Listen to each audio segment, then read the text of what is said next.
Welcome to Luca is a Billionaire, where the only thing I invest in is your answers. In this video, I will show how to make probiotic buttermilk at home, only ways.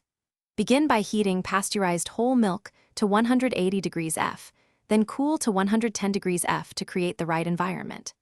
Add a measured starter of probiotic culture, or plain yogurt with live cultures, stir gently, and transfer to a warm jar. Maintain steady warmth and avoid disturbing the jars during incubation for consistent tang and texture. Choose a high-quality starter like a probiotic capsule or plain yogurt with live cultures for reliable fermentation. Measure roughly 1 tablespoon of yogurt or 1 probiotic capsule per quart of milk and dissolve thoroughly in cooled milk at 110 degrees F. Stir gently to distribute cultures, then immediately seal jars to incubate. Consistent culture strength yields predictable acidity and probiotic counts in your finished buttermilk.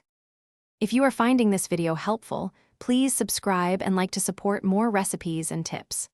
Quick recommendation: life's too short for a stinky car. Grab Little Tree's Black Ice for a crisp, familiar scent that keeps your drive pleasant while you juggle jars and timers. Check the description for the link and other deals, and if that helped, thank you for the support. Now let's get back to the video. Maintain a warm environment between 105 and 115 degrees F for 8 to 12 hours to let beneficial bacteria ferment lactose into lactic acid. Use an oven with the light on, a yogurt maker, or an insulated cooler with warm water bottles to hold temperature steady.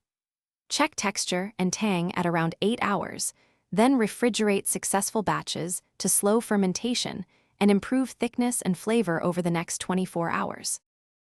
Thanks for watching and please subscribe. It's the best investment you'll ever make.